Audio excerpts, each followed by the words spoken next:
좋은 아침입니다. 마태복음 19장 1절에서 12절 말씀 보겠습니다. 1절 예수께서 이 말씀을 마치시고 갈릴리를 떠나 요단강 건너 유대 지경으로 이르시니 2절 큰 무리가 따르거늘 예수께서 거기서 그들의 병을 고치시더라. 3절 바리새인들이 예수께 나와 그를 시험하여 이르되 사람이 어떤 이유가 있으면 그 아내를 버리는 것이 옳으니까. 자, 예수님께서 이제 갈릴리 사역을 마치시고 요단강을 건너서 이제 유다 지경, 다시 말하면 요단강 동편에 있지만 유다 지경에 속하는 땅으로 넘어가셨습니다. 이곳을 흔히 베레아 지역이라고 부르죠. 이곳에서도 예수님은 이제 무리들에게 병을 고치시고 또 말씀을 전하고 계셨는데요. 그때 바리새인들이 예수님께 나와서 예수님에게 이런 질문을 했습니다. 사람이 어떤 이유가 있으면 그 아내를 버리는 것이 옳으니까? 이것은 굉장히 의도적인 질문입니다. 여러분, 이스라엘 땅은 당시 헤롯 대왕이 죽고 나서 헤롯의 세 아들이 나누어서 이제 통치하고 있었고요. 그 중에 특별히 갈릴리와 특별히 이제 베레아 땅은 이 헤롯 안디바라고 하는 사람이 다스리고 있었는데요, 둘째 아들. 그런데 그가 바로 누구냐고 하면 자기의 야심을 위해서 이제 이혼하고 또 이제 유부녀와 재혼을 해서 이것으로 인해서 세례요한에게 책망을 받다가 세례요한을 목베어 죽인 바로 그 헤롯 안디바의 통치 구역이었기 때문에 의도적으로 이제 이 세례요한을 목베어 죽인 헤롯 안디바와의 충돌을 야기하기 위해서 이런 질문을 한 것입니다. 이 질문에 대해서 예수님께서 이렇게 답하셨습니다. 4절부터 6절 예수께서 대답하여 이르시되 사람을 지으신 이가 본래 그들을 남자와 여자로 지으시고 5절 말씀하시기를 그러므로 사람이 그 부모를 떠나서 아내와 합하여 그 둘이 한 몸이 될지라 하신 것을 읽지 못하였느냐. 6절 그런즉 이제 둘이 아니요 한 몸이니 그러므로 하나님이 짝지어 주신 것을 사람이 나누지 못할지니라 하시니. 자, 이 질문에 대해서 예수님께서는 원론적으로 성경의 결혼에 대한 가르침을 이렇게 그 제시하심으로 답을 먼저는 하셨습니다. 사실 결혼 제도는 하나님께서 인류를 남자와 여자로 창조하시고 나서 직접 제정해 주신 첫 제도입니다. 이것은 제사 제도보다 먼저이고요. 무슨 이제 그 성전을 짓는 것보다 먼저였고요. 최초로 주신 이 하나님의 명령입니다. 이 결혼이란 단지 그냥 성적인 역할의 차이로 말미암아서 안정감을 누리거나 좀 서로 편의를 위한 것이 아닙니다. 하나님께서 이들에게 결혼을 명하실 때는요, 둘이 한 몸이 되는 것이다라고 이야기하셨습니다. 둘이 한 몸이 된다는 것을 굳이 한자로 바꾸면 이위일체가 되겠죠. 둘이었는데 이제 둘이 아니라 하나가 되어지는 것.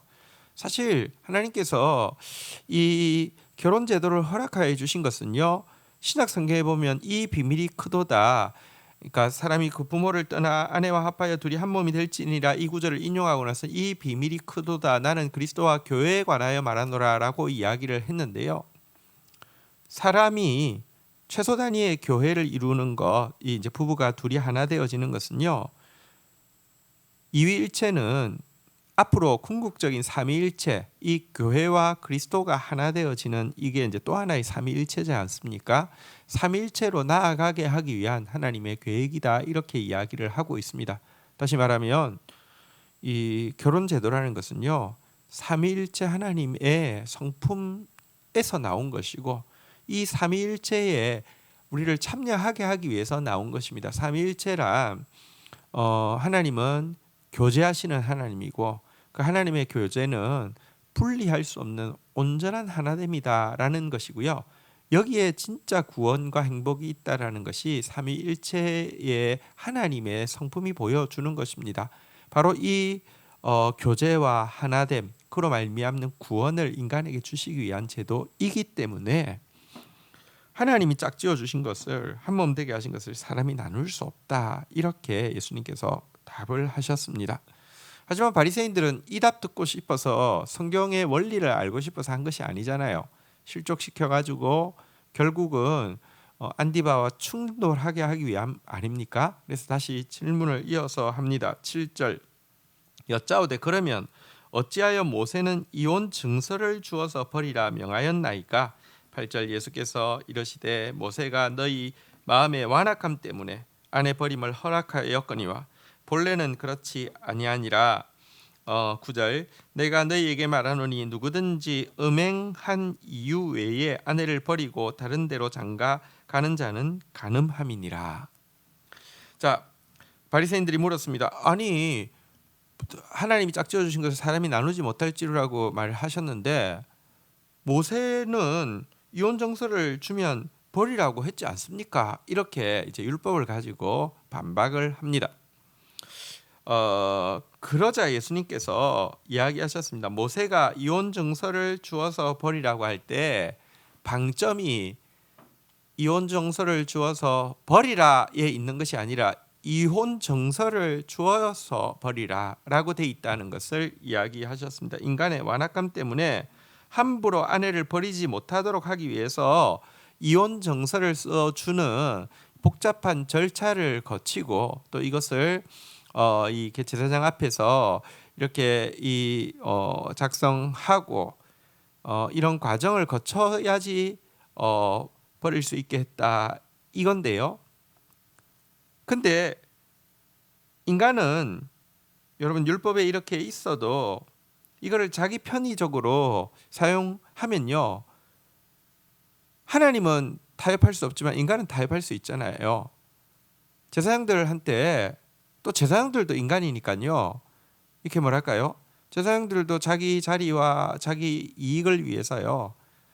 어느 제사장이 이혼 정서 제일 쉽게 써준대. 이렇게 이혼 전문 제사장 이렇게 이런 식으로 그러니까 편하게 써주고요. 그러니까 이혼 정서만 써주면 버려도 돼. 이혼 정서 쓰는 걸 아주 쉽게 만들어 가지고요. 이 율법을 악용을 하고 있었던 것입니다. 실제 성경의 율법에 보면 신명기에 보면 이혼을 할 수 있는 일로 수치되는 일로 인하여 아내를 버릴 수 있지만 그때에도 이혼 증서를 써줘야 된다 이렇게 돼 있는데 이 수치되는 일이라고 돼 있는 이 일을 어떻게까지 인용을 하냐고 하면 적용을 시키냐고 하면 예를 들면 아내가 음식을 태웠다거나 이웃에게 들릴 정도로 큰 목소리로 말을 했다거나 뭐 이런 것까지 수치되는 일이라고 포함시켜서 너무 쉽게 남자 위주로 그냥 마음에 안 들면 이혼정서 써가지고 제사장 앞에 가서 간단하게 이혼정서 써가지고 쉽게 이혼을 하는 이런 시대였습니다. 이것은 하나님께서 인간의 완악함 원하게 주신 결혼 제도의 취지도 아니고요. 인간의 완악함 때문에 그런 죄성 때문에 생길 수 있는 일 때문에 예를 들면 이 수치스러운 일 때문에 이혼을 부득이하게 해야 될 경우가 있지만 그때에도 심사숙고하게 하기 위해서 주신 이 율법을 악용을 하고 있었던 것입니다. 그래서 여러분 율법은 하나님 앞에서 자기 죄를 돌아보고 예를 들어 이 일 앞에서 자기는 혹시 배우자가 그런 악행을 했는데 자기는 혹시 배우자에게 악행한 것이 없는지 돌아보고 살펴보고 심지어 배우자의 악행에도 불구하고 용서해야 될지를 고민하게 한다고 하면 율법주의는요 자기 위주로요 이렇게 말할까요 상대방을 정죄하고 또 자기 편리로 이제 이런 일을 악용하여서 자기의 쾌락을 채우고 심지어 이 율법을 가지고 여러분 일부 다처제까지 묵인하는 경우도 당시 있었다고 합니다. 이것은 그 동일한 율법인데요. 율법을 정말로 율법으로 받아들이냐 율법주의로 받아들이냐로 말미암아 얼마나 그 본래 의도와 다르게 악용될 수 있는지를 잘 보여주는 사례라고 할 수 있습니다.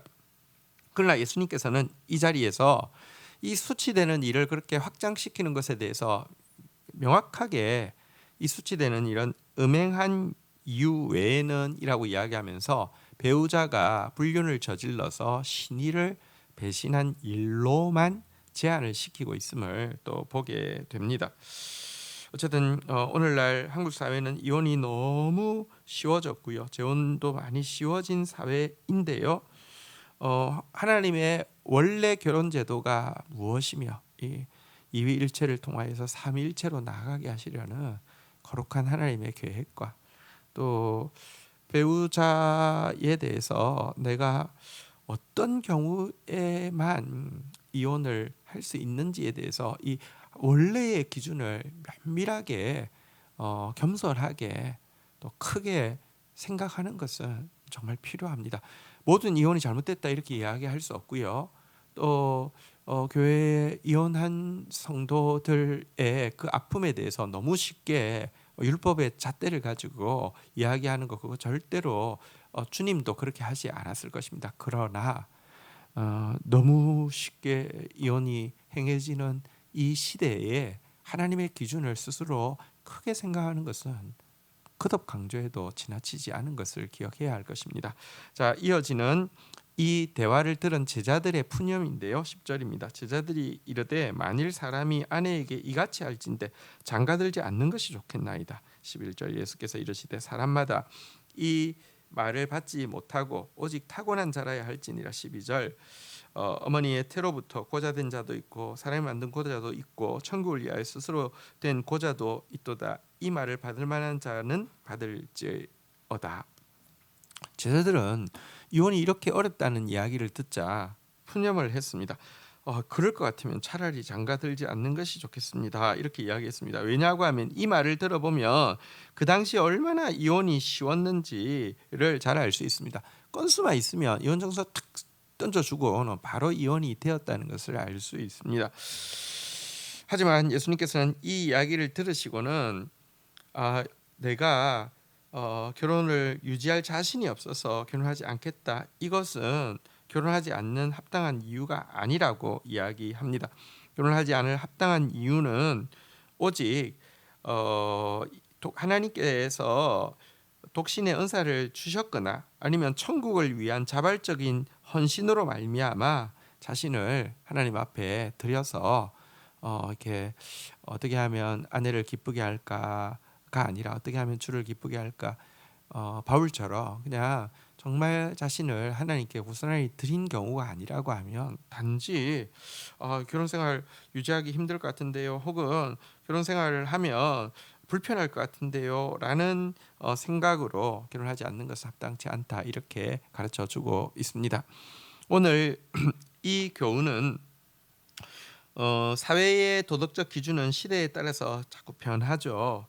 우리 사회에도 과거에는 뭐랄까요, 한번 결혼을 하면 우리 부모님 세대만 해도 뭐 어떤 일이 있어도 참아내고 견뎌내고 하는 것이 사회 전체의 도덕적 분위기였다고 하면 요즘 시대는 또 거꾸로 뭐 조금만 불편해도 그냥 뭐 이혼하고 결혼하고 뭐 이런 시대가 되었는데요. 변하는 사회 기준으로 보면 너무 높아 보이기도 하고 사실 불가능해 보이는 것이기도 합니다.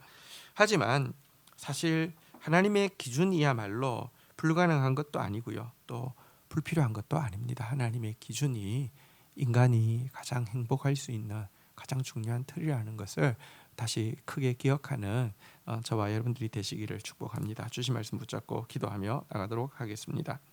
주님, 우리에게 결혼 관계를 허락하여 주신 것은 둘이 하나 되어지고 둘이 참 그리스도 안에서 친교하고 교제하고 또 그것을 통하여서 더 나아가 하나님께서 나누고 계신 삼위일체의 그 온전한 교제와 하나됨의 기쁨과 능력을 경험하며 동참하게 하기 위함이라고 말씀하셨습니다.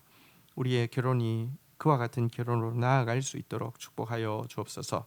우리 시대가 이혼이 너무 쉬운 시대가 되었고 각각 자기 중심으로 배우자에 대해서 정죄하고 얼마든지 이혼에 대해서 합리화할 수 있는 시대가 되어가고 있습니다. 그러나 주님, 정말 율법의 말씀 앞에서 자신을 먼저 돌아보는 겸손함을 허락하여 주시고 주님의 말씀대로 결혼을 소중히 여기며 결혼을 지켜 나아갈 수 있는 또 은혜를 허락하여 주시기를 간절히 간구하고 소원합니다. 우리 공동체에 있는 모든 가정들을 축복하여 주시고 또 공동체에서 결혼을 생각하고 있는 모든 또 가정들에게도 은혜를 허락하여 주시고 공동체 가운데 또 이런저런 아픔이 있는 가정들에도 주님이 은혜를 허락하여 주시기를 간절히 간구하고 소원합니다. 예수님의 이름으로 기도 올립니다. 아멘.